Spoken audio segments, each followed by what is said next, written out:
पति पत्नी के लिए एक सबसे बड़ी सीख। शादी की वर्षगांठ की पूर्व संध्या पर पति पत्नी साथ में बैठे चाय की चुस्कियां ले रहे थे। संसार की दृष्टि में वो एक आदर्श युगल था। प्रेम भी बहुत था दोनों में, लेकिन कुछ समय से ऐसा प्रतीत हो रहा था कि संबंधों पर समय की धूल जम रही है। शिकायतें धीरे धीरे बढ़ रही थीं। बातें करते करते अचानक पत्नी ने एक प्रस्ताव रखा कि मुझे तुमसे बहुत कुछ कहना होता है, लेकिन हमारे पास समय ही नहीं होता एक दूसरे के लिए। इसलिए मैं 2 डायरियां ले आई हूँ और हमारी जो भी शिकायत हो हम पूरा साल अपनी अपनी डायरी में लिखेंगे। अगले साल इसी दिन हम एक दूसरे की डायरी पढ़ेंगे ताकि हमें पता चल सके हम में कौन सी कमियां हैं, जिससे कि उनका पुनरावर्तन हो सके। पति भी सहमत हो गया कि विचार तो अच्छा है। डायरियां आ गईं और देखते ही देखते साल बीत गया। अगले साल फिर विवाह की वर्षगांठ की पूर्व संध्या पर दोनों साथ बैठे एक दूसरे की डायरियां ली। पहले आपकी मुनहार हुई। आखिर में महिला प्रथम की परिपाटी के आधार पर पत्नी की लिखी डायरी पति ने पढ़नी शुरू की। पहला पन्ना, दूसरा पन्ना, तीसरा पन्ना। आज शादी की वर्षगांठ पर मुझे ढंग का तोहफा नहीं दिया। आज होटल में खाना खिलाने का वादा करके भी नहीं ले गए। आज मेरे फेवरेट हीरो की पिक्चर दिखाने के लिए कहा तो जवाब मिला, बहुत थक गया हूँ। आज मेरे मायके वाले आए तो उनसे ढंग से बात नहीं की। आज वर्षों बाद मेरे लिए साड़ी लाए, भी तो पुराने डिजाइन की। ऐसी अनेक रोज की छोटी छोटी फरियादें लिखी हुई थी। पढ़कर पति की आंखों में आंसू आ गए।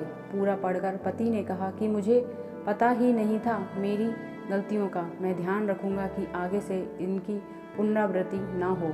अब पत्नी ने पति की डायरी खोली। पहला पन्ना कोरा, दूसरा पन्ना कोरा, तीसरा पन्ना कोरा। अब 2-4 पन्ने साथ में पलटे, वो भी कोरे। फिर 50-100 पन्ने साथ में पलटे तो वो भी कोरे।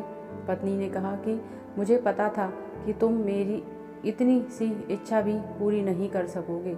मैंने पूरा साल इतनी मेहनत से तुम्हारी सारी कमियां लिखी ताकि तुम उन्हें सुधार सको, और तुमसे इतना भी नहीं हुआ। पति मुस्कुराया और कहा, मैंने सब कुछ अंतिम पृष्ठ पर लिख दिया है। पत्नी ने अति उत्सुकता से अंतिम पृष्ठ खोला। उसमें लिखा था, मैं तुम्हारे मुंह पर तुम्हारी जितनी भी शिकायत कर लूँ, लेकिन तुमने जो मेरे और मेरे परिवार के लिए त्याग किए हैं और इतने वर्षों में जो असीमित प्रेम दिया है, उसके सामने मैं इस डायरी में लिख सकूं ऐसी कोई कमी मुझे तुम में दिखाई ही नहीं दी। ऐसा नहीं है कि तुम में कोई कमी नहीं है, लेकिन तुम्हारा प्रेम, तुम्हारा समर्पण, तुम्हारा त्याग उन सब कमियों से ऊपर है। मेरी अनगिनत अक्षम्य भूलों के बाद भी तुमने जीवन के प्रत्येक चरण में छाया बनकर मेरा साथ निभाया है। अब अपनी ही छाया में कोई कैसे दोष ढूंढ सकता है। अब रोने की बारी पत्नी की थी। उसने अपने पति के हाथ से अपनी डायरी लेकर दोनों डायरियां अग्नि में स्वाहा कर दी और साथ में सारे गिले शिकवे भी। फिर से उनका जीवन एक नव परिणीत युगल की भांति प्रेम से महक उठा। जब जवानी का सूर्य अस्ताचल की ओर प्रयाण शुरू कर दे, तब हम एक दूसरे की कमियां या गलतियां ढूंढने की बजाय अगर ये याद करें कि हमारे साथी ने हमारे लिए कितना त्याग किया है, उसमें हमें कितना प्रेम दिया है, कैसे पग पग पर हमारा साथ दिया है, तो निश्चय ही जीवन में प्रेम फिर से पल्लवित हो जाएगा।